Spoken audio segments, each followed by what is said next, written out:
Hello students, আজ আমরা হচ্ছে WBHS টেস্ট পেপারের 14 নম্বর যে স্কুলটা আছে ডিস্ট্রিক্ট ইন্টার স্কুল টেস্টের 14 নম্বর লাস্ট স্কুল আমাদের মুর্শিদাবাদ আছে। Murshidabad district inter school test, এটাই আমাদের লাস্ট স্কুল। ঠিক আছে, তো এই স্কুলটা আজকে আমরা করব, ফুল সলিউশন করব। তোমাদের কোনো ডাউট থাকলে অবশ্যই তোমরা কমেন্টে জানাবে, আর ভিডিওটা বেশি বেশি করে লাইক কমেন্ট শেয়ার করে দেবে বন্ধুদের কাছে। ঠিক আছে, তো এটা করলে মোটামুটি আমাদের 14খানা আমরা WBHS থেকে 14খানা স্কুল কমপ্লিট করা হবে।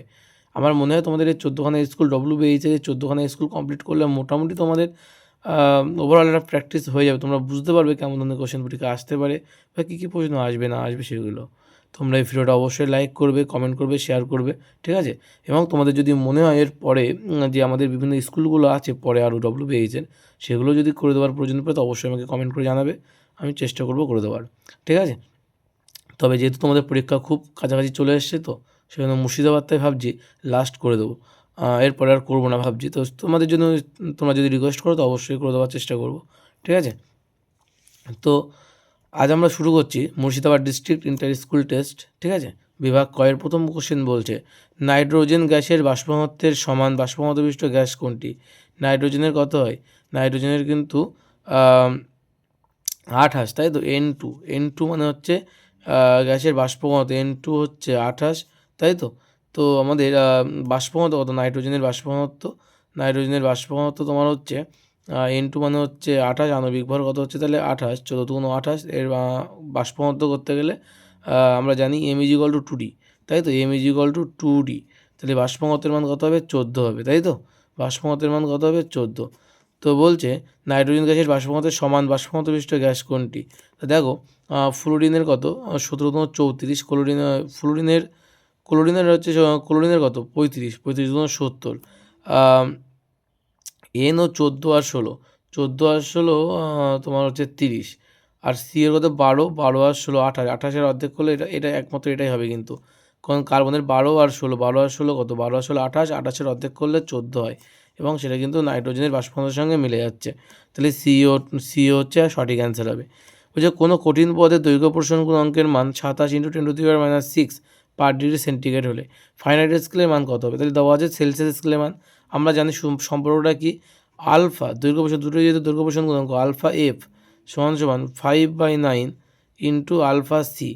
ঠিক আছে, তাহলে আমি যদি এইখানে মান বসাই তাহলে 5/9 ইন্টু আলফা সি মানে দৈর্ঘ্য প্রসারণ গুণাঙ্ক সেলসিয়াস স্কেলে, তাহলে তার মান কত? 27 ইন্টু 10⁻⁻6, তাই তো। 3×7 = 3 হবে। 3 কত? 3 কিন্তু 3 কত? 15 ইন্টু 10⁻⁻6 পার ডিগ্রি ফারেনহাইট। তাহলে 15 into 10⁻⁻6 per degree Fahrenheit, option C is the right answer. আশা করি বোঝা গেল। নেক্সট কোশ্চেন কী বলছে দেখো, নেক্সট কোশ্চেনটাও কী বলছে। নেক্সট কোশ্চেন বলছে যে একটি বাস্তব গ্যাস আদর্শ গ্যাসের মতো আচরণ করে কখন? আমরা মনে রাখবো একটা বাস্তব গ্যাস আদর্শ গ্যাসের মতো আচরণ করে উচ্চ উষ্ণতা এবং নিম্নচাপে। খুব উচ্চ উষ্ণতা মানে উচ্চ তাপমাত্রা এবং নিম্নচাপ, option C is the right answer. ঠিক আছে, বলছে কোনো পদার্থের মধ্য দিয়ে তাপ পরিবহনের হার নিম্নলিখিত কোন রাশির উপর নির্ভর করে না? কোনো পদার্থের মধ্য দিয়ে তাপ পরিবহনের হার এবং গড় তাপমাত্রা, পদার্থের প্রকৃতি, বেদ না ক্ষেত্রফল, কোনটির উপর? কোনো পদার্থের মধ্য দিয়ে তাপ পরিবহনের হার, কত পরিমাণ তাপ প্রবাহিত হবে একটা পদার্থের মধ্য দিয়ে, সেটা কিসের উপরে ডিপেন্ড করে না, কোনো রাশির উপর নির্ভর করে না, বলছে গড় তাপমাত্রার উপরে। তার গড় তাপমাত্রা কত তার উপরে কিন্তু নির্ভর করে না। কতটা বেদের উপর নির্ভর করে, ক্ষেত্রফলের উপর নির্ভর করে, কতটা কোন ধরনের প্রকৃতি তার উপরেও কিন্তু নির্ভর করবে। বস্তু অপেক্ষা বৃহত্তম অসৎ বিম্ব তৈরি করতে প্রয়োজন হয়। বস্তু অপেক্ষা বৃহত্তম অসৎ বিম্ব তৈরি করতে তোমাদের কিন্তু প্রয়োজন পড়বে অবতল দর্পণ। অবতল দর্পণে কিন্তু বস্তু অপেক্ষা বড় অসৎ বিম্ব তৈরি করা যায়। এই একই কোশ্চেন কিন্তু পরে আবার দিয়েছে। ঠিক আছে, আমরা যখন 2 নম্বর কোশ্চেন করবো তখন আমরা একই কোশ্চেন আবার পাবো। ঠিক আছে, তারপরে বলেছে জানতে প্রিজমে কোন বর্ণের আলোর চ্যুতি সর্বাধিক হয়? সবথেকে বেশি হয় কিন্তু বেগুনি বর্ণের আলোর চ্যুতি। ঠিক আছে, বেনিয়া সহ গলা কিন্তু বেগুনি উল্টো দিক থেকে ওঠে, এটা বেনিয়া সহ লালের সবচেয়ে কম, বেগুনি সবথেকে বেশি।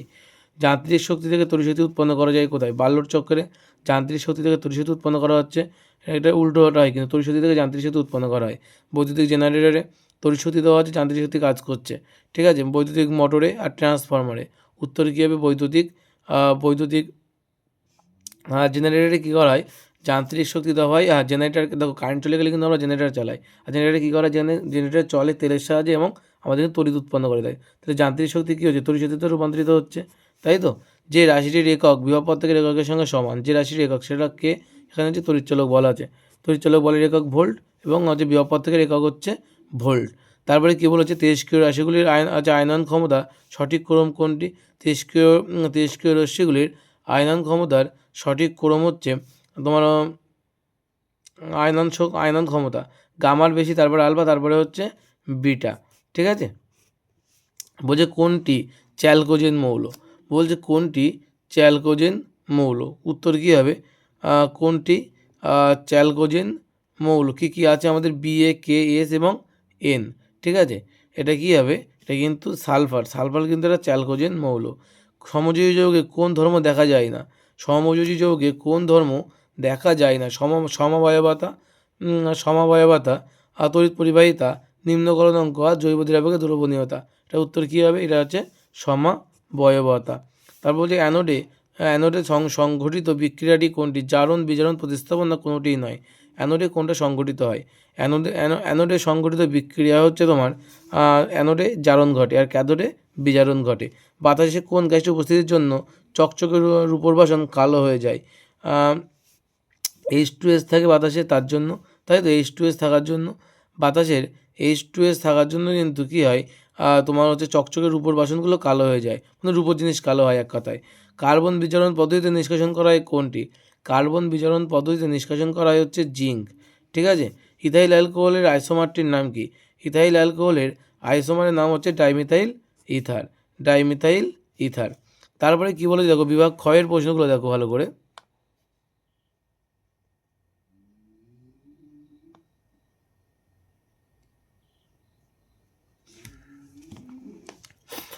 বলছে বায়োগ্যাস উৎপাদনে কোন ব্যাকটেরিয়ারা দায়ী, বায়োগ্যাস উৎপাদনে মিথেনোজেনিক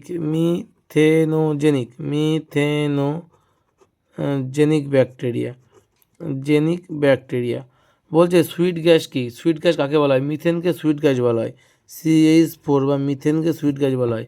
মিথেনাইড্রেটের সংকেত কি, মনে রাখবে 4টে CH4 এবং 23টা জল, ঠিক আছে। 23টা 4 CH4 আর 23 H2O, এটা কিন্তু মিথেনাইড্রেটের সংকেত, ওকে।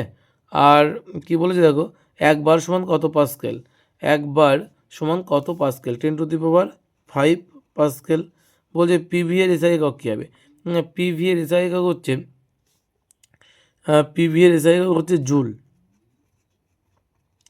কী হবে, জুল। PV কার্যকে নির্দেশ করছে, কোন আলোকীয় ঘটনার জন্য দিনের আকাশ নীল দেখায়, হচ্ছে আলোর বিক্ষেপণের জন্য,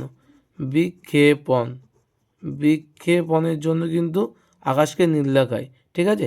তারপরে কী বলে, সর্বাপেক্ষা কম আর সর্বাপেক্ষা বেশি তরঙ্গদৈর্ঘ্য বিশিষ্ট বর্ণগুলি কী কী, সবচেয়ে কম আছে লালের তরঙ্গদৈর্ঘ্য, লালের তরঙ্গদৈর্ঘ্য সব থেকে বেশি, আর হচ্ছে বেগুনির সবচেয়ে কম কিন্তু, ঠিক আছে। বেগুনের তরঙ্গদৈর্ঘ্য সব থেকে কম বেগুনি, তারপরে হবে লাল, তারপরে হবে লাল। লালের তরঙ্গদৈর্ঘ্য সব থেকে বেশি, বিপদ সংকেত হিসেবে লাল আলো ব্যবহার করা হয়। তাপীয় রোধের মাত্রা সংকেত কী, তাপীয় রোধ যারা বলে RT যে সেই সূত্রটা হচ্ছে তাপীয় রোধের মাত্রা, তাহলে কী হবে, D/K, RT D/K ছিল সূত্রটা। তাহলে এখান থেকে মাত্রা বের করলে M, এটা বইতে তোমরা দেখে নেবে, M⁻⁻1 L⁻⁻2, ঠিক আছে। তারপর T⁻⁻3 থিটা, ঠিক আছে। এটাই কিন্তু তোমাদের কী হবে, এটাই কিন্তু তোমাদের রোধের তাপীয় রোধের মাত্রা সংকেত। কোন সূত্র থেকে গ্যাসের আয়তন প্রসারণ গুণাঙ্কের মান জানা যায়, চার্লসের সূত্র থেকে, তাই তো। আমরা ওখানেও আবার কিন্তু তাপের ওখানেও বলে চার্লসের সূত্র পড়েছিলাম, চার্লসের সূত্র থেকে।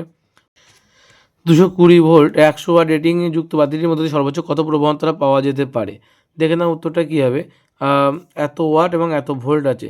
আমরা জানি যাচ্ছে, আমার সূত্রটা কি জানি, তো আমরা জানি যে P কত হয়, VI, P যদি VI হয়, তাহলে I মানে কত হবে, I মানে P/V, P মানে কত 100 ওয়াট, তাহলে 100/200 কাটাকাটি করলে 1/2 মানে 0.5, তাহলে কত উত্তর হবে, 0.5 এত অ্যাম্পিয়ার, ওকে। তারপরে কি বলেছে, যে দুটি অহমীয় পরিবাহীর উদাহরণ দাও, দুটি অহমীয় পরিবাহী হচ্ছে সিলিকন আর জার্মেনিয়াম, তাই তো। একটা হচ্ছে জার্মেনিয়াম আর একটা কি, আরেকটা হচ্ছে সিলিকন, ঠিক আছে, আর একটা হচ্ছে সিলিকন। তারপর হচ্ছে ভর ত্রুটি আর বন্ধন শক্তির মধ্যে সম্পর্ক কী? মনে রাখবে ভর ত্রুটি মানে কি, বন্ধন শক্তি মানে আমরা জানি, মনে রাখবে এটা এইভাবে যে বন্ধন শক্তি মানে সমান সমান কী হবে, বন্ধন শক্তি সমান সমান ভর ত্রুটি ইন্টু সি স্কোয়ার, ঠিক আছে, ভর ত্রুটি ইন্টু সি স্কোয়ার। বলেছে ইউরেনিয়াম খনিতে কোন নিষ্ক্রিয় গ্যাস পাওয়া যায়? উত্তর হবে হিলিয়াম পাওয়া যায়, ঠিক আছে, হিলিয়াম পাওয়া যায়। তারপরে দেখো বলেছে বাম স্তম্ভের সঙ্গে ডান স্তম্ভ মেলাও, দেখে না উত্তরগুলো কী হবে। বাম স্তম্ভ ডান স্তম্ভ বলছে ক্যালামাইন, প্রথমে আছে ক্যালামাইন, এটা হচ্ছে সোডিয়াম হবে 2.11.1। বলছে থার্মিট পদ্ধতিতে কী করা হয়? থার্মিট পদ্ধতি কী হবে? থার্মিট পদ্ধতি কিন্তু লোহা, তাই তো, 2.11.2। তারপরে কী বলে ডুরালুমিন হচ্ছে জিঙ্ক 2.11.3। তারপরে কী আছে তড়িৎ বিশ্লেষণ পদ্ধতি 2.11.4। তারপর বলেছে এটি সমযোজী যৌগের উদাহরণ দাও যা জলে দ্রাব্য। সমযোজী যৌগ যা জলে দ্রাব্য, এই উত্তর হবে HCl গ্যাস, ঠিক আছে। তারপরে বলেছে অ্যানোড মাড কী? তো অ্যানোড মাডটা কি, তড়িৎ বিশ্লেষণের সময় অ্যানোড, এটা যে অ্যানোড থেকে আমরা যে তো অবশিষ্ট অংশ পেয়ে যাই, যে কাদা বলা হয় অ্যানোড মাড মানে কাদা, ঠিক আছে। তো উত্তরটা দেখতে চাও তো এখান থেকে লিখতে পারো একটা, এবং অ্যানোড মাড আছে, আমি লিখেছিলাম অ্যানোড মাড কী, দেখে নাও, এটা তোমরা লিখতে পারো কিন্তু। অ্যানোড মাড কী বলে, তামার আকরিক থেকে তড়িৎ বিশ্লেষণ পদ্ধতির সাহায্যে তামা নিষ্কাশনের সময় তড়িৎ বিশ্লেষণের মধ্য দিয়ে তড়িৎ প্রবাহ চালনা করলে ক্যাথোডে বিশুদ্ধ কপার জমা হয়। অবিশুদ্ধ কপারের সঙ্গে মিশ্রিত Fe, Zn প্রভৃতি ধাতু সালফেট যৌগরূপে দ্রবীভূত হয়, ঠিক আছে। কিন্তু গোল্ড, সিলভার, প্ল্যাটিনাম প্রভৃতি মূল্যবান ধাতু অ্যানোডে থাকা যে মসলিনের থলিতে কাদার আকারে জমা হয়, একে অ্যানোড মাড বলে। অ্যানোড মাড থেকে এই ধাতুগুলি সংগ্রহ করা হয়, ঠিক আছে। এইটা পুরোটা তোমরা লিখে দিতে পারো, খুব সুন্দর উত্তর হবে তাহলে, ঠিক আছে। তারপরে দেখো নেক্সট কী বলছে, নেক্সট বলছে যে অ্যানোড মাডে কোন কোন মূল্যবান ধাতু উপস্থিত থাকে, এক্ষুনি তোই বললাম। অ্যানোড মাডে কী কী থাকে, সিলভার AU, তারপর হচ্ছে পিটি, এইগুলো কিন্তু পাওয়া যায়। বলছে অ্যালুমিনিয়াম নিষ্কাশনে গ্রাফাইট দণ্ড কী হিসাবে কাজ করে? অ্যালুমিনিয়াম নিষ্কাশনে গ্রাফাইট দণ্ড কিন্তু তোমাদের ওখানে গ্রাফাইট দণ্ড অ্যানোড হিসাবে ইউজ করা হয়, অ্যানোড হিসাবে কিন্তু ব্যবহার করা হয়। তারপর নেক্সট কী বলেছে দেখো, নেক্সট কোশ্চেন কী বলছে দেখে নাও। তারপরে কোশ্চেন বলছে নেসলার বিকারক কী, আর একই সঙ্গে বলেছে যে নেসলার বিকারকের ব্যবহার উল্লেখ করো। তো উত্তরটা দেখে নাও তোমরা, উত্তরটা হচ্ছে এই যে বলছে অ্যামোনিয়াম লবণের জলীয় দ্রবণে নেসলার বিকারক তো যোগ করলে গাঢ় বাদামি বর্ণের পদক্ষেপ উৎপন্ন হয়। এই জন্য পরীক্ষাগারে অ্যামোনিয়াম লবণকে শনাক্ত করতে নেসলার বিকারক ব্যবহার করা হয়।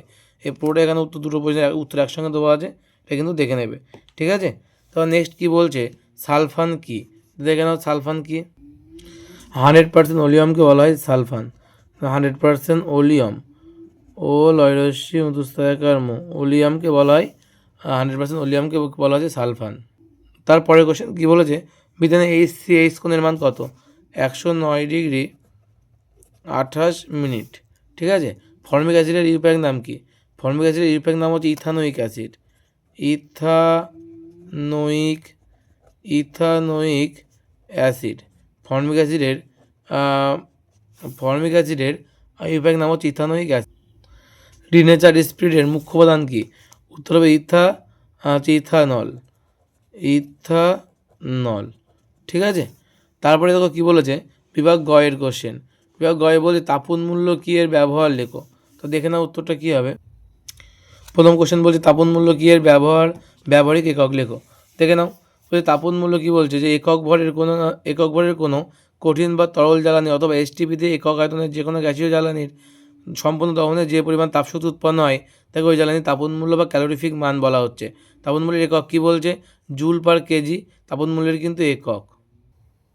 নেক্সট কোশ্চেন বলছে চার্লসের সূত্র থেকে পরম শূন্য উষ্ণতার সংজ্ঞা দাও, অথবা চার্লসের সূত্রটি বিবৃতি করো। দেখে না উত্তরটা কী হবে। চার্লসের সূত্র থেকে পরম শূন্য উষ্ণতার ধারণা হচ্ছে এখান থেকে আছে, এখান থেকে এই পর্যন্ত তোমার সবটা কিন্তু লিখতে হবে যে -273°C উষ্ণতাকে গ্যাসের আয়তন শূন্য হয়ে যায়, এবং এই উষ্ণতাকে ওই জন্য পরম শূন্য উষ্ণতা বলা হয়। এরপর ডিটেলস এখানে দেওয়া আছে, এটা কিন্তু সবটা তোমাদের লিখতে হবে, ঠিক আছে। এবং এখানে একই সঙ্গে বলছে চার্লসের সূত্রটি বলো। তো চার্লসের সূত্রটা দেখে নাও। এই যে চার্লসের সূত্র, যে নির্দিষ্ট চাপে 1 ডিগ্রি সেন্টিগ্রেড উষ্ণতা বৃদ্ধি বা হ্রাসের জন্য যে কোনো নির্দিষ্ট ভরে গ্যাসের আয়তন 0 ডিগ্রি সেন্টিগ্রেড উষ্ণতায় ওই গ্যাসের যে আয়তন থাকে তার যথাক্রমে 1/273 অংশ বৃদ্ধি বা হ্রাস পায়। এটাই কিন্তু চার্লসের সূত্র। নেক্সট কোশ্চেন তো কী বলছে, নেক্সট কোশ্চেন বলছে যে অবতল দর্পণের ক্ষেত্রে অবতল দর্পণের সাহায্যে কোনো বস্তু অপেক্ষা বড় অসৎবিম্ব গঠনের চিত্র অঙ্কন করো। দেখে নাও এই চিত্র, তার একই সঙ্গে তোকে বলেছে যে অবতল দর্পণের বস্তু অপেক্ষা বড় সৎবিম্ব গঠনের চিত্র। একটা হচ্ছে বস্তু অপেক্ষা বড় অসৎবিম্ব, একটা বস্তু অপেক্ষা বড় সৎবিম্ব গঠন করতে হবে।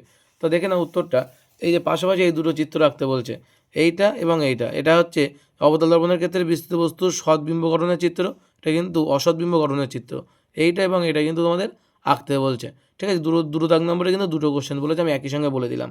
ঠিক আছে, নেক্সট কোশ্চেন কী বলছে দেখো। নেক্সট কোশ্চেন বলছে যে ওয়াট কাকে বলে, এটি কিসের একক। ওয়াট কাকে বলে, এটি কিসের একক। ওয়াট আমরা জানি ক্ষমতার একক হচ্ছে ওয়াট, এবং বলছে এখানে আর জানতে চাইছে যে এটার ওয়াট কাকে বলে, এটি কিসের একক। এটি কিন্তু ক্ষমতার একক। এবার সংজ্ঞাটা যদি দিতে হয় তাহলে এটা দেবে যে ওয়াট বলতে বোঝায় যে 1 ওয়াট বলতে বোঝায় উৎসটি সেকেন্ডে 1 জুল পরিমাণ কার্য করে। 1 ওয়াট বলতে কী বোঝায়, যে উৎসটি সেকেন্ডে 1 জুল পরিমাণ কার্য করে। তাহলে এটা কিসের একক, এটা কিন্তু আমরা জানি যে এটা ক্ষমতার একক কিন্তু। ঠিক আছে, নেক্সট কোশ্চেন কী বলছে, MgCl2 এবং CO2 ইলেকট্রন ডট চিত্র দেখাও। MgCl2 এবং CO2 এর ইলেকট্রন ডট চিত্র দেখাও। এই যে হচ্ছে MgCl2। ঠিক আছে, দেখো MgCl2 কেমনভাবে গেছে, এইটা পুরো তোমার লিখতে হবে। ঠিক আছে, আশা করি তোমরা বুঝতে পেরেছো। আর নেক্সট কোশ্চেন দেখো কী বলছে। নেক্সট কোশ্চেন দেখে নাও। নেক্সট কোশ্চেন আমাদের বলেছে যে CO2। ঠিক আছে, এই যে CO2 এর লুইস ডট চিত্র। ঠিক আছে, তোমাদের এটা কিন্তু করতে হবে। এই যে অক্সিজেনের বাইরের কক্ষে 2টো ইলেকট্রন আর হচ্ছে কার্বনের 4টের মধ্যে এই দুটো নেবে, এই দুটো নেবে, দিলে কিন্তু ডবল বন্ড তৈরি করবে। ঠিক আছে, এটাই কিন্তু কার্বন ডাইঅক্সাইড। ঠিক আছে, তো নেক্সট কোশ্চেন কী বলছে দেখো। নেক্সট কোশ্চেন বলছে সমযোজী যৌগ এবং আয়নীয় যৌগের মধ্যে পার্থক্য লেখো। তো এই যে পার্থক্য আছে আয়নীয় যৌগ আর সমযোজী যৌগের মধ্যে, অনেকগুলো দেওয়া আছে, তোমাদের পছন্দ মতো যে কটা মনে হয় সে কটা তোমরা লিখবে। ঠিক আছে, লিখবে। আমাদের একটা শর্ট কোশ্চেন ছিল সমবায়বতা। দেখো আয়নীয় যৌগের ক্ষেত্রে কিন্তু সমবায়বতা ধর্ম দেখা যায় না, সেটা কিন্তু সমযোজী যৌগের ক্ষেত্রে দেখা যায়। এটাই এই পয়েন্টটা থেকে পুরো শর্ট কোশ্চেন দিয়েছিল।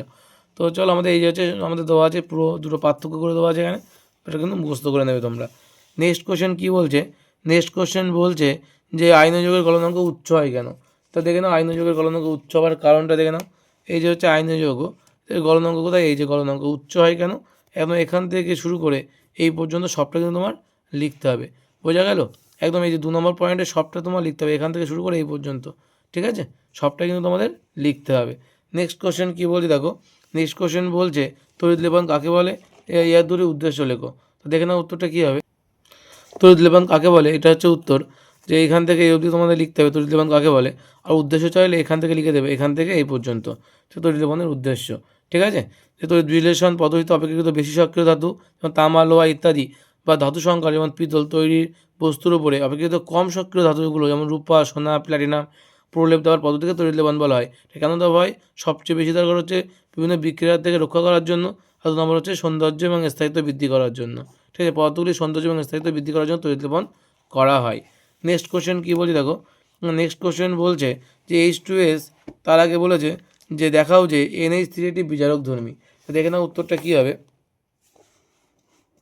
এই যে প্রশ্ন দিয়েছে যেটা উপযুক্ত সমীকরণ দিয়ে দেখো NH3 একটা বিজারক ধর্মী, সেটা আমার দেখাতে বলছে। ঠিক আছে, তো বিজারক পদার্থ বিজারক ধর্মী। তো আমাদের কিন্তু এই প্রথম যে পয়েন্টটা এখান থেকে এই অবধি লিখে দিলেই হয়ে যাবে, যে উত্তর ধাতব অক্সাইডে ধাতুতে বিজারণ, CO এর সঙ্গে NH3 বিক্রিয়া করে আমাদের কিন্তু এই একটা জারণ ঘটছে, CO এর বিজারণ ঘটছে, আর NH3 মানে এখান থেকে N2 বেরোচ্ছে, এটা জারণ ঘটছে। ঠিক আছে, এই বিক্রিয়াটা কিন্তু আমাদের দেখিয়ে দিতে হবে উত্তরটা লেখার জন্য। ক্লিয়ার, নেক্সট কোশ্চেন দেখো। নেক্সট কোশ্চেনটা কী বলছে দেখো, বলছে H2Sকে P2O5 দ্বারা শুষ্ক করা যায় না কেন। উত্তরটা প্রশ্নটা ভুল আছে, যায় কেন হবে, বা শুষ্ক করা হয় কেন। ঠিক আছে, যায় না হবে না, কারণ এটা কিন্তু শুষ্ক করা যায় P2O5 দিয়ে। দেখে না উত্তরটা এই যে দেওয়া আছে যে P2O5 এটি তীব্র নিরোধক আম্লিক পদার্থ এবং H2S গ্যাসও অম্লধর্মী, তাই এরা পরস্পরকে বিক্রিয়া করে না। এই কারণে P2O5 H2S দ্বারা গ্যাসকে শুষ্ক করা যায়। ঠিক আছে, এই যে এটাই কিন্তু উত্তর হবে। ঠিক আছে, এটাও যাই না বলেছে, এটা কিন্তু ভুল লেখা। ঠিক আছে, তারপর নেক্সট কোশ্চেন দেখো কী বলছে তারপর নেক্সট কোশ্চেন বলছে যে থার্মিন মিশ্রণ কি, থার্মিন মিশ্রণের বিজারক কোনটি? মনে রাখবে থার্মিন মিশ্রণের বিজারক হিসাবে অ্যালুমিনিয়াম ব্যবহার করা হয়। থার্মিন মিশ্রণের বিজারক হিসাবে অ্যালুমিনিয়াম ব্যবহার করা হয়। আর থার্মিন মিশ্রণ জিনিসটা কি, সেটা আমরা এখান থেকে লিখে দেবে। থার্মিন মিশ্রণে তো ওইভাবে পাওয়া যাবে না, লিখবে কয়েকটি ক্ষেত্রে ধাতব অক্সাইডকে অপেক্ষাকৃত সক্রিয় ধাতু দ্বারা বিজারিত করে ধাতব মৌলে পরিণত করা হয়। অ্যালুমিনিয়ামকে বিজারক হিসেবে ব্যবহার করা হয়, লেখা আছে এখানে। ঠিক আছে, অক্সাইড থেকে লোহা, ক্রোমিয়াম, ম্যাঙ্গানিজ ইত্যাদি নিষ্কাশন করা হয়, একে থার্মিট পদ্ধতি বলা হচ্ছে। ঠিক আছে, এটা কিন্তু তোমরা লিখে দেবে, আশা করি বোঝা গেল। তো নেক্সট কোশ্চেন কী বলছে দেখো, বলছে আয়রন বা আয়ন ইলেকট্রন পদ্ধতিতে উদাহরণসহ দেখাও যে জারণ বিজারণ একই সঙ্গে ঘটে। এটা কিন্তু আমাদের ডাইমেটিনের মানবীতে আছে। কত নম্বর পাতায়? 479 নম্বর পাতায়। দেখে নাও উত্তরটা কী হবে। এই যে জারণ বিজারণ নাকি একই সঙ্গে ঘটে, আমাদের দেখিয়ে দিতে বলছে। ঠিক আছে, এই যে 3 নম্বর কোশ্চেন দেখো আছে এখানে, যেটি উদাহরণের সাহায্যে দেখাও জারণ বিজারণ বিক্রিয়া একই সঙ্গে ঘটে, ইলেকট্রন তত্ত্বের সাহায্যে ব্যাখ্যা করতে বলছে। এবং এই বিক্রিয়াকে করতে হচ্ছে মাধ্যমিকে কিন্তু অনেকবার এসছে কোশ্চেনটা। ঠিক আছে, তো এটা কিন্তু গুরুত্বপূর্ণ একটা বিক্রিয়া এবং গুরুত্বপূর্ণ প্রশ্ন কিন্তু এটা তোমার উত্তরটা কিন্তু এখান থেকে লিখতে পারো। ঠিক আছে, এখান থেকে সবটুকু লিখতে হবে তোমাদের, একদম এই পর্যন্ত। ঠিক আছে, একদম এখান থেকে 3 নম্বর থেকে এটা সবটা কিন্তু তোমাদের লিখতে হবে। ঠিক আছে, এখানেও যে একই রকম জারণ বিজারণ বিক্রিয়া করে দেখিয়ে দিয়েছে যে জারণ বিজারণ যুগপৎ সংগঠিত হয়। এই বিক্রিয়া জেডেন বিজারক এবং সিএস ওপর জারক দ্রব্য হিসাবে কাজ করে। এটা কিন্তু তোমাদের সবটা লিখে দিতে হবে, আশা করি বোঝা গেল। তো এই ছিল আমাদের বিভাগ গ এর প্রশ্ন। বিভাগ ঘ এর প্রশ্নগুলো দেখে নাও একটুখানি। বিভাগ ঘ এর প্রথম কোশ্চেন বলছে যে বয়েল এবং চার্চের সূত্রের সমন্বয় সূত্রটি প্রতিষ্ঠা করো। দেখে নাও বয়েল এবং চার্চের সূত্রের সমন্বয় সূত্র কী বলছে। বয়েল এবং চার্চের সূত্রের সমন্বয় সূত্র যে মনে করা যাক পি চাপ এবং টি কেলভিন পরমবিশ্বাসী কোনো নির্দিষ্ট করে গ্যাসের আয়তন যদি ভি হয়, তাহলে আমরা বয়েলের সূত্র থেকে কী পেতে পারি, ভি প্রপোর্শনাল 1/p যখন টি স্থির। এবং একই সঙ্গে আমরা পাই চার্চের সূত্র থেকে কী পাই, ভি প্রপোর্শনালি যখন চাপ স্থির। এবং এই দুটোকে আমি যদি মার্কস করে দিই আমরা 1 আর 2 নম্বর সমীকরণকে, তাহলে ভি প্রপোর্শনাল টি/পি পাবো। তাহলে V is equal to KT/P বা PV is equal to KT বা PV/T is equal to K, অর্থাৎ PV/T ইজ ইকুয়াল টু হচ্ছে ধ্রুবক। এটাকে এফ লিখে দিলেই কিন্তু হবে। এটাই কিন্তু আমাদের বয়েল এবং চার্চের সূত্রের সমন্বয় সূত্র। ঠিক আছে, তারপরে কি বলেছে যে 18 গ্রাম স্টিমকে, ভালো করে বুঝবে, যে 18 গ্রাম স্টিমকে লোহিতযুক্ত লোহার উপরে চালনা করলে উৎপন্ন H2 গ্যাসের আয়তন STPতে কত হবে বের করতে হবে। দেখে নাও উত্তরটা কী হবে। তো দেখে নাও কি বলছে যে বিক্রিয়ার সমীকরণ কী হবে। তো বিক্রিয়ার সমীকরণ দেখে নাও, আজকে তোমাদের সামনেই করছি। কী হবে বিক্রিয়ার সমীকরণটা। বিক্রিয়ার সমীকরণ বলছে Fe প্লাস আছে H2O বিক্রিয়া করলে কী উৎপন্ন হবে বলছে, Fe3O4। ঠিক আছে, Fe3O4 আর হাইড্রোজেন উৎপন্ন হবে। ঠিক আছে, কোনটা কতটা উৎপন্ন হবে, Fe3 আছে মানে এখানে 3 হবে, এখানে কত হবে, এখানে হবে 4। তাই তো, তাহলে 4 দুগুণ 8টা, এখানে 8টা হলে এখানে কিন্তু 4 দিতে হবে। এটা কিন্তু আমাদের উৎপন্ন হবে, আশা করি বোঝা গেল। এখন এটা যদি আমাদের বিক্রিয়ার সমীকরণ হয়, তাহলে বলছে যে কত গ্রাম বলেছে, এখানে প্রশ্নে দেখো বলে দেওয়া আছে 18 গ্রাম স্টিমকে লোহিতযুক্ত লোহার পথে চালনা করলে উৎপন্ন H2 গ্যাসের আয়তন STPতে কত হবে। তাহলে স্টিম মানে জলের কথা বলেছে, তাহলে আমাদের এই জল কতটা সেটা আমাদের বের করতে হবে। তাহলে জল কত হবে, 4 ইন্টু 2 ইন্টু 1 প্লাস 16, 16 দিয়ে 18, 4 18 কত, 4 গুণ 18, 18 গুণ কত, 18 গুণ 36, 4 18 72। ঠিক আছে, 4 18 72 গ্রাম, তাই তো এত গ্রাম। আর এখানে বলেছে কতটা জল, হাইড্রোজেন কতটা বলছে, কত আমাদের কি জানতে চাইছে যে STPতে উৎপন্ন হাইড্রোজেন আছে, STPতে আয়তন কত। আচ্ছা, তাহলে STPতে আয়তন যদি বের করতে হয়, তাহলে 4 গুণ 22.4 করবো, 22.4 লিটার, তাই তো, এটা আমরা লিখতে পারি। তাহলে এখন এখানে এটা এইভাবে থাক, ঠিক আছে, এত লিটার থাক, গুণ করে লাভ নেই। তাহলে আমরা জানি 72 গ্রাম তোমার স্টিম মানেই সেটা কী হচ্ছে, 4 ইন্টু 22.4 লিটার, এত কিন্তু H2, তাই তো। তাহলে 18 গ্রামের জন্য কত হবে, 18 গ্রাম H2 মানে কত হবে, তো কত হবে দেখো, 4 গুণ 22.4 বাই কত, বাই 72 ইন্টু কিন্তু 18, তাহলে কত হবে দেখো। তাহলে 18 দিয়ে কাটাকাটি করলে 4 রং 72, 4 দিয়ে 4 কেটে গেলে 22.4, তাহলে উত্তর হবে 22.4 লিটার H2। ঠিক আছে, 22.4 লিটার H2, এটাই কিন্তু আমাদের অ্যান্সার হবে, আশা করি বোঝা গেল। তারপর নেক্সট কোশ্চেন কী বলছে, কত গ্রাম CO2কে, দেখো নেক্সট কোশ্চেন কী বলছে যে কত গ্রাম CO2কে চুন জলের মধ্যে দিয়ে চালনা করলে 100 গ্রাম CaCO3 পাওয়া যাবে। ঠিক আছে, তাহলে কী বলেছে, CO2কে আমরা কী করতে হবে, চুন জলের মধ্যে দিয়ে চালনা করতে হবে। তো দেখো CaOকে চুন জলের মধ্যে দিয়ে চালনা করতে হবে CO2কে। তো দেখে নাও বিক্রিয়ার সমীকরণ। পরেরটা 4 এটা হচ্ছে 4.2 এর অথবা বোধহয় এটা হচ্ছে অথবার কোশ্চেন। 4.2 এর অথবা 4.2 এর অথবা কী বলছে, যদি আমরা কী জানি বিক্রিয়ার সমীকরণ, বিক্রিয়ার সমীকরণ কী হবে, বিক্রিয়ার সমীকরণ আমরা কী জানি যে বলছে CA চুনজল CaOH গ্রুপ 2 এর সঙ্গে কী মেশাতে বলছে, CO2 যদি মেশাই আমরা তাহলে কী উৎপন্ন হবে বলছে উৎপন্ন হবে CaCO3 উৎপন্ন হবে, আর উৎপন্ন হবে কি, আর জল উৎপন্ন হবে। ঠিক আছে, এখন বলছে যে আমাদের কী জানতে চাইছে প্রশ্নে তোকে বলে যে কত গ্রাম CO2কে চুন জলের সঙ্গে চালনা করলে 100 গ্রাম CaCO3 উৎপন্ন হবে।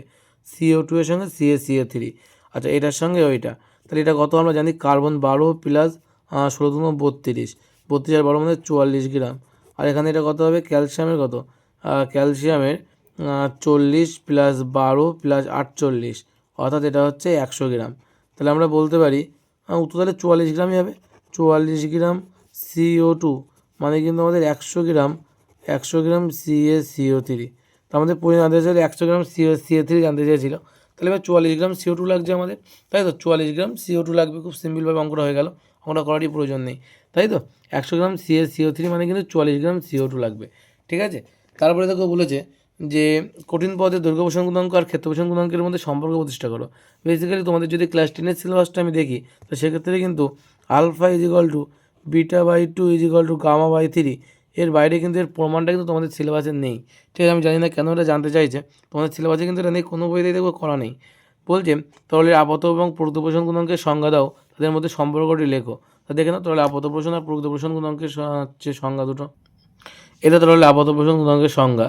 কী বলছি দেখো, কোনো তরলের উষ্ণতা একক পরিমাণ 1 ডিগ্রি পরিমাণ বৃদ্ধি করলে ওর প্রতি একক আয়তনে যে পরিমাণ আপাত প্রসারণ ঘটে তাকে ওই তরলের আপাত প্রসারণ গুণাঙ্ক বলা হচ্ছে। ঠিক আছে, এটা তোমরা লিখে দেবে। আর প্রকৃত প্রসারণ গুণাঙ্কের সংজ্ঞা যদি দেখো, তাহলে এই পাশে আছে এই যে কী বলছে যে কোনো তরলের উষ্ণতা একক পরিমাণ বৃদ্ধি করলে ওর প্রতি একক আয়তনে যে পরিমাণ প্রকৃত প্রসারণ করে তাকে বলা হয় প্রকৃত প্রসারণ গুণাঙ্ক।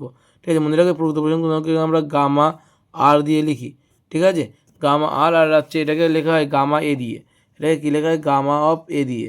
এবং এদের মধ্যে সম্পর্কটা হচ্ছে এই যে gamma R is equal to gamma A plus gamma G, জি মানে গ্লাস মানে হচ্ছে পাত্রের প্রসারণ। তাহলে প্রকৃত প্রসারণ সমান সমান যে তরলের আপাত প্রসারণ প্লাস পাত্রের প্রসারণ। ঠিক আছে, এটা কিন্তু ওদের মধ্যে সম্পর্ক। আশা করি বোঝা গেল।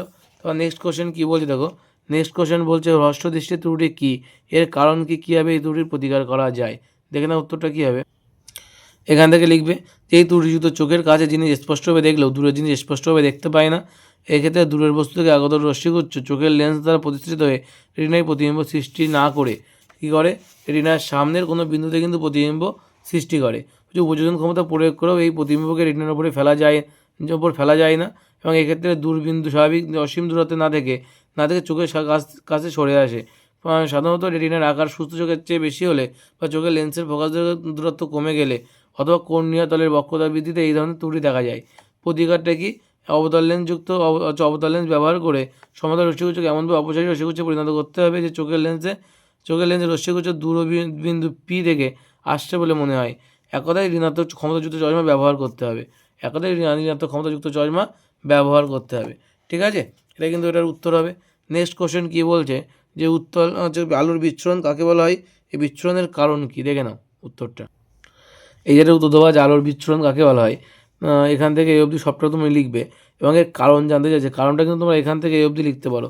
এটা পড়ে নিয়ে লাস্টের কয়েকটা লাইন তোমরা লিখে দিতে পারো, লাস্টের কয়েকটা লাইন লিখলেও কিন্তু এখানে হবে। ঠিক আছে, তো এটা ভালো করে পড়ে নিয়ে এটা থেকে লিখবে। ঠিক আছে, যে কেন ওকে আলোর বিচ্ছুরণের ব্যাখ্যাটা এখানে দেওয়া আছে বা কেন আলোর বিচ্ছুরণটা ঘটে। ঠিক আছে, এখানে দেওয়া আছে ব্যাখ্যাটা, এটা দেখে নেবে। ঠিক আছে, নেক্সট কোশ্চেন কী বলছে দেখো, বলছে উত্তল লেন্স অভিসারী লেন্স বলা হয় কেন, গাড়ি হেডলাইটে কোন ধরনের দর্পণ ব্যবহার করা হয়। গাড়ি হেডলাইটে ব্যবহার করা হচ্ছে, তো কী বলছে যে মোটর গাড়ির হেডলাইটে কোন ধরনের দর্পণ ব্যবহার করা হয়, অধিবৃত্ত দর্পণ ব্যবহার করা হয়। আর এখানে বলছে উত্তল লেন্সকে অভিসারী লেন্স বলা হয় কেন। দেখে না উত্তল লেন্সকে কেন অভিসারী লেন্স বলা হয়, ছোটো উত্তর আছে এখানে। বলছে যে প্রধান অক্ষের সমান্তরাল আর একগুচ্ছ আলোক রশ্মি উত্তল লেন্স কর্তৃক প্রতিষ্ঠিত হয়ে অভিসারী রশ্মিগুচ্ছে পরিণত হয়, তাই উত্তল লেন্সকে অভিসারী লেন্স বলা হয়। ঠিক আছে, এখান থেকে এটুকু লিখে দিলেই কিন্তু উত্তর আমাদের হয়ে যাবে। ঠিক আছে, নেক্সট কোশ্চেন কী বলছে দেখো, বলছে কোষের অভ্যন্তরীণ রোধ এবং নষ্ট বল কাকে বলে, এদের মধ্যে সম্পর্ক কী। বলছে কোষের অভ্যন্তরীণ রোধ এবং নষ্ট বল কাকে বলে, এদের মধ্যে সম্পর্কটা কী। দেখে নাও উত্তরটা, অভ্যন্তরীণ রোধ কাকে বলা হয়, বলছে তড়িৎ কোষের কী বলছে, তড়িৎ কোষের মধ্যস্থ সক্রিয় পদার্থ বা তরলের কিছুটা রোধ থাকে যা কোষের মধ্য দিয়ে তড়িৎ প্রবাহের বিরুদ্ধে বাধার সৃষ্টি করে। এই বাধাকে কোষের অভ্যন্তরীণ রোধ বলা হচ্ছে। এটা লিখে দেবে অভ্যন্তরীণ রোধ। আর নষ্ট ভোল্ট যদি পড়ে তাহলে কিন্তু এটা লিখবে তোমরা। এই যে বলছে ই মাইনাস ভিকে বলা হয় নষ্ট ভোল্ট বা লস্ট ভোল্ট, কারণ অভ্যন্তরীণ রোধের কারণে সংযুক্ত বর্তনীতে কোষের তড়িৎদ্বার দ্বয় বিভব প্রভেদ E minus V equal to I R পরিমাণ হ্রাস পায়।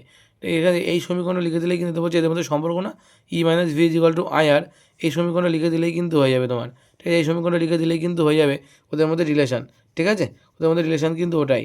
ঠিক আছে, তারপর নেক্সট কোশ্চেন কী বলে দেখো, যে একটি বাড়িতে 4টি 40 ওয়াটের বাতি দৈনিক 4 ঘন্টা করে চলছে। 60 ওয়াটের 4টি সিলিং ফ্যান দৈনিক 5 ঘন্টা করে চালু থাকলে বোর্ড মূল্য 10 টাকা হলে মাসিক খরচ কত? 4টি 40 ওয়াটের বাতি দৈনিক 4 ঘন্টা করে চলছে, তাহলে মোট তড়িৎ শক্তি ব্যয়িত তড়িৎ শক্তি বের করে নিই আগে। দেখে নাও কীভাবে করতে হবে অঙ্কটা। আমরা প্রথমে কী করব, মোট ব্যয়িত তড়িৎ শক্তি, মোট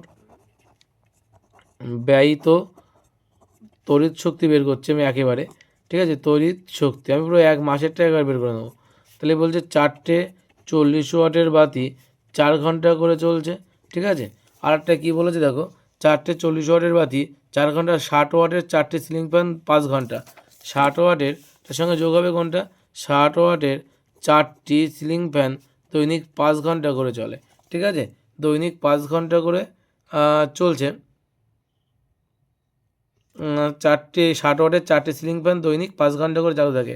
ঠিক আছে, তাহলে আমরা ধরে নিলাম, আমার হিসাবের খাতিরে আমরা ধরে নিয়েছি যে মাসিক খরচ কিন্তু মাসে 30 দিনে 1 মাস ধরে নেওয়া হচ্ছে।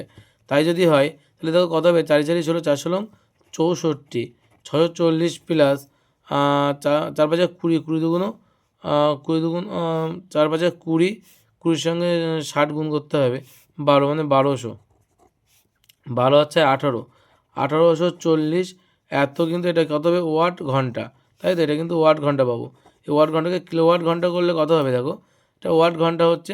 এখন ওয়াট ঘন্টাকে যদি কিলোওয়াট ঘন্টা করা যায় তাহলে এটাকে 1000 দিয়ে ভাগ করতে হবে। 1000 দিয়ে যদি ভাগ করি আমরা তাহলে কত পাবো, 1.84 এত বোর্ড পাবো, তাই তো? এখন ভালো করে দেখো, 1 বোর্ড মানে 10 টাকা, তাহলে 18 হচ্ছে 1.84 এত বোর্ড, এত বা ইউনিট, এত ইউনিট মানে কত হবে, এর সঙ্গে কত 10 গুণ হয়ে যাবে। যদি 10 গুণ হয়ে যায় তাহলে কত হবে, 18 টাকা 40 পয়সা, 18 টাকা 40 পয়সা। ঠিক আছে, এখানে ছোট্ট একটা ভুল গিয়েছে, এখানে কিন্তু এটা যোগের সঙ্গে কিন্তু এটা 30 গুণ হবে, 30টা গুণ করা হয়নি, তো এখানে 30 গুণ করে দাও। তো এখানে 30 গুণ করলে এখানেও একটা 30 কিন্তু গুণ হবে। এবং ইন্টারেস্টিং ফ্যাক্ট যেটা, এটা বোর্ডটা চেঞ্জ হয়ে যাবে, 0 0 8টা কাটবে, তাহলে কত হচ্ছে, তাহলে হচ্ছে 884কে 3 দিয়ে গুণ করো, 3 4 12, 2 হাতের 1, 3 24 আগে 25 5 হাতের 2, 3 2 3 2 5, 552, 552 বাই 10 মানে 55.2, 55.2 এত ইউনিট, ওই জন্য বলি টাকাটা কম কম আসছে। তাহলে 55.2কে 10 দিয়ে গুণ করতে হবে, তাহলে 55.2 গুণ 10 মানে হচ্ছে 552 টাকা, 552 টাকা। এই টাকাটা কিন্তু আমাদের কারেন্টের বিল হবে। আশা করি বোঝা গেল। নেক্সট কোশ্চেন কী বলছে, যে তাপীয় পরিবাহিত উৎপন্ন তাপের রাশিমালাটি লেখো। তাপের রাশিমালা, তাপীয় পরিবাহিত উৎপন্ন তাপের রাশিমালা দেখে নাও। পরিবাহিত উৎপন্ন তাপের রাশিমালাটি প্রতিষ্ঠা করা মানে আমাদের কিন্তু জুলের সূত্রটা লিখতে হবে।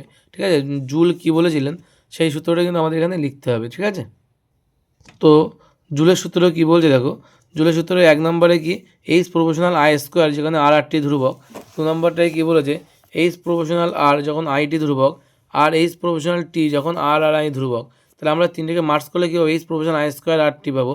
ঠিক আছে, বা H equal I square R T by J, H সমান সমান I square R T by J, এটা কিন্তু আমরা পাচ্ছি। ঠিক আছে, এই সমীকরণটা কিন্তু আমরা পাবো, আশা করি বোঝা গেল। ঠিক আছে, এই সমীকরণটা কিন্তু আমরা পাবো, এটাই কিন্তু আমাদের সমীকরণ, এটাই প্রতিষ্ঠা করতে বলেছিল। নেক্সট কোশ্চেন কী বলেছে, বলেছে যে নিউক্লিয়ার সংযোজন কাকে বলা হয়। আর একটা বলেছে কি, যে নিউক্লিয়ার সংযোজনের পূর্বে নিউক্লিয়ার বিভাজন ঘটানোর প্রয়োজন হয় কেন। দেখে না উত্তরটা কী হবে। নিউক্লিয়ার সংযোজনের সংজ্ঞা দেখো, এখান থেকে এই অবধি লিখতে হবে। বলছে অতি উচ্চ তাপমাত্রায় প্রায় 10⁻7 কেলভিন সংগঠন, মানে এত তাপমাত্রায় সংগঠনযোগ্য যে নিউক্লিয় বিক্রিয়ায় একাধিক হালকা নিউক্লিয়াস সংযোজিত হয়ে অপেক্ষাকৃত ভারী নিউক্লিয়াস গঠন করে এবং এর ফলে সামান্য ভর বিনষ্ট হয়ে বিপুল পরিমাণে শক্তি নির্গত হয়, সেই বিক্রিয়াকে নিউক্লিয় সংযোজন বলা হচ্ছে। ঠিক আছে, এটা কিন্তু খুব গুরুত্বপূর্ণ একটা প্রশ্ন কিন্তু, ঠিক আছে। এর একই সঙ্গে আছে যে নিউক্লিয় বিক্রিয়ার সংযোজনের পূর্বে নিউক্লিয় বিভাজন ঘটানো হয় কেন? তো উত্তরটা দেখে নাও কী হবে। এই যে দেখা নিউক্লিয় সংযোজনের পূর্বে নিউক্লিয় বিভাজন করতে হয় কেন? তো উত্তরটা দেখে নাও 2 নম্বরে আছে। এই 2 নম্বরে কিন্তু এটা সবটা তোমাদের লিখতে হবে 10⁻7 থেকে শুরু করে হয় পর্যন্ত। এই সবটা কিন্তু লিখতে হবে। আমি এটা বহুবার বলেছি 2026 সালের জন্য এটা খুব গুরুত্বপূর্ণ কিন্তু। এটা কিন্তু তোমরা লিখে নেবো, স্ক্রিনশট দিয়ে নাও, ঠিক আছে। নেক্সট কোশ্চেন কী বলছে দেখো। নেক্সট কোশ্চেন বলছে যে মৌলের তড়িৎ-ঋণাত্মকতা কাকে বলা হয়? পর্যায় শ্রেণীর বলছে পর্যায় এবং শ্রেণী বরাবর কীরূপ পরিবর্তন হবে সেটা আমাদের বলতে বলেছে। তো দেখে নাও তড়িৎ-ঋণাত্মকতা কাকে বলা হয় দেখে নাও। একই সঙ্গে বলতে হবে তড়িৎ-ঋণাত্মকতা কাকে বলা হয়, এই যে, ঠিক আছে। তড়িৎ-ঋণাত্মকতা কাকে বলা হয়? বলছে যৌগের অণুর মধ্যে, এখান থেকে লিখতে হবে, যৌগের অণুর মধ্যে সমযোজী বন্ধনে আবদ্ধ কোনো মৌলের একটি পরমাণু ওই সমযোজী বন্ধনের ইলেকট্রন জোড়কে নিজের নিউক্লিয়াসের দিকে আকর্ষণ করার ক্ষমতাকে বা প্রবণতাকে ওই মৌলের তড়িৎ-ঋণাত্মকতা বলা হচ্ছে, ঠিক আছে। এবং বলছে পর্যায় বরাবর কী হবে? বাম দিক থেকে ডান দিক গেলে সংখ্যা বৃদ্ধি পাবে, তড়িৎ-ঋণাত্মকতা বৃদ্ধি পায়। আর শ্রেণী বরাবর উপর থেকে নিচের দিকে গেলে তড়িৎ-ঋণাত্মকতা হ্রাস পায়, ঠিক আছে। এটা কিন্তু জানতে চেয়েছিল, লিখে দেবে, ঠিক আছে। পর্যায় এবং শ্রেণী বরাবর কীভাবে পরিবর্তিত হয়। তারপরে মৌলের আয়নন শক্তি কাকে বলা হয়? লিথিয়াম, সোডিয়াম, পটাশিয়ামকে আয়নন শক্তি ঊর্ধ্বক্রমে সাজাও। তো মৌলের আয়নন শক্তিটা দেখে নাও। আয়নন শক্তি বা আয়নাইজেশন শক্তি একই জিনিস। তো বলছি সর্বনিম্ন শক্তি স্তরে থাকাকালীন কোনো মৌলের একটি গ্যাসীয় প্রসম বিচ্ছিন্ন পরমাণুর যোজ্যতা কক্ষের সবচেয়ে শিথিলভাবে আবদ্ধ ইলেকট্রনটিকে অপসারিত করে পরমাণুটিকে গতিশক্তিহীন এক একক পজিটিভ ধনাত্মক পজিটিভ আধানযুক্ত আয়নে পরিণত করতে যে ন্যূনতম শক্তির প্রয়োজন হয় তাকে ওই মৌলের আয়নাইজেশন শক্তি বলা হচ্ছে, ঠিক আছে। আমরা জানি পর্যায় বরাবর বাম দিক থেকে ডান দিক গেলে আয়নাইজেশন শক্তি বাড়ে কিন্তু, আর উপর থেকে নিচের দিকে গেলে ক্রমশ কিন্তু কমতে থাকে। তো আমাদের কী কী দেখো দিয়েছে এখানে দিয়েছে আমাদের লিথিয়াম, সোডিয়াম আর পটাশিয়াম, ঠিক আছে। লিথিয়াম, সোডিয়াম আর পটাশিয়াম এগুলো কিন্তু পরপর আছে, ঠিক আছে। এগুলো পরপর থাকার জন্য 3, 11 এটা কিন্তু পরপর আছে, মানে উপর থেকে নিচের দিকে নামা হচ্ছে। তো উপর থেকে নিচের দিকে নামলে আমরা কী জানি দেখো, আয়নাইজেশন শক্তি উপর থেকে নিচের দিকে নামলে কী হয়? তত কমতে থাকে। অর্থাৎ আমাদের হিসেব মতো কিন্তু লিথিয়ামের উপর থেকে নিচের দিকে নামলে কমে, মানে কি লিথিয়ামের তাহলে সবথেকে বেশি, লিথিয়ামের সবথেকে বেশি, তারপরে সোডিয়াম, তারপরে কিন্তু পটাশিয়াম, ঠিক আছে। বোঝা গেল কী বললাম আমি? তারপর নেক্সট কোশ্চেন কী বলছে? তড়িৎ বিশ্লেষণ প্রকৃতপক্ষে জারণ বিজারণ বিক্রিয়া ব্যাখ্যা করো। এই যে প্রশ্নটা আছে তড়িৎ বিশ্লেষণ প্রকৃতপক্ষে জারণ বিজারণ বিক্রিয়া ব্যাখ্যা করো। তো উত্তরটা 3 নম্বর কোশ্চেন। তো 3 নম্বর কোশ্চেন উত্তর কিন্তু এই পাশে আছে। তো দেখে নাও উত্তরটা কী হবে। এই যে বলছে যে জারণ বিজারণ ইলেকট্রনের সংখ্যা অনুযায়ী আমরা কী কী পাবো, এখানে সবটা লেখা আছে। জারণ কাকে বলে, বিজারণ কাকে বলে লেখার পরে ওরা ব্যাখ্যা করেছে ধীরে ধীরে, ঠিক আছে। এবং এখানে উদাহরণও দিয়ে দিয়েছে প্ল্যাটিনাম তড়িৎদ্বারের সাহায্য দিয়ে কিন্তু বলেছে যে অম্লায়িত জলের তড়িৎ বিশ্লেষণে আমরা H+ আয়ন পাচ্ছি এবং ক্যাথোড উৎপন্ন হচ্ছে, এবং ইলেকট্রন ক্যাথোডের উৎপন্ন কিন্তু ইলেকট্রন কী করছে, সে ইলেকট্রন গ্রহণ করে আর বিজারিত হয়ে হাইড্রোজেন গ্যাস পরিণত হয়, এবং OH- আয়নে অ্যানোডে গিয়ে ইলেকট্রন বর্জন করে জারিত হয়ে অক্সিজেন গ্যাসে রূপান্তরিত হয়। তাহলে ক্যাথোডের বিক্রিয়া অ্যানোডের বিক্রিয়া এটা উল্লেখ করে দিয়ে কিন্তু বলেছে, এটা হচ্ছে প্রমাণ করে দিয়েছে, ঠিক আছে। জারণ বিজারণ কিন্তু তড়িৎ বিশ্লেষণ এক প্রকার জারণ আর বিজারণই বিক্রিয়া, আমাদের মধ্যে জারণ আর বিজারণই ঘটে, ঠিক আছে।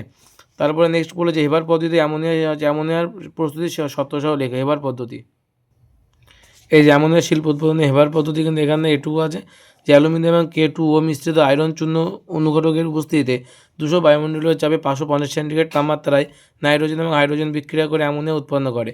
N2+3H2 বিক্রিয়া করে কিন্তু 2NH3 + 22.4 কিলোক্যালোরি তাপ উৎপন্ন করছে। এই অবধি কিন্তু তোমাদের লিখতে হবে, এটা হেবার পদ্ধতি, খুব গুরুত্বপূর্ণ একটা প্রশ্ন।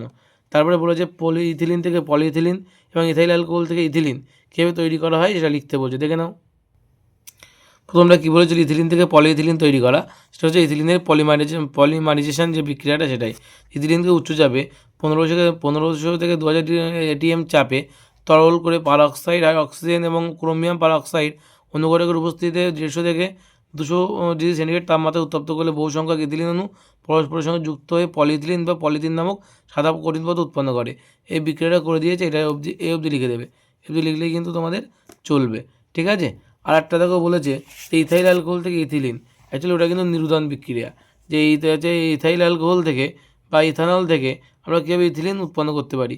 70 ডিগ্রি সেন্টিগ্রেড তাপমাত্রায় গাঢ় সালফিউরিক অ্যাসিডের বিক্রিয়ায় ইথাইল অ্যালকোহল থেকে 1 অঞ্চল অপসারিত হয়ে ইথিলিন তৈরি করে। এই যে বিক্রিয়াটা করে দেওয়া আছে এখানে, ঠিক আছে। এই উত্তর দুটো তোমরা কিন্তু ভালো করে দেখবে, আশা করি বোঝা গেল। তারপরে বলছে মনোমার কি, টেবলনের মনোমারটির নাম কেউ সংকেত লেখো। টেবলনের মনোমারের নাম হচ্ছে টেট্রাফ্লুরোইথিলিন, ঠিক আছে, টেট্রাফ্লুরোইথিলিন এবং সংকেত হচ্ছে F2C, টেট্রা লিখে দিই, টেট্রাফ্লুরো, ফয়লাইরস্যুরয়কার ফ্লুরো, টেট্রাফ্লুরো ইথিলিন। আর বলেছে সংকেত কি, সংকেত হচ্ছে F2C11CF2, ঠিক আছে, এটাই কিন্তু এর সংকেত।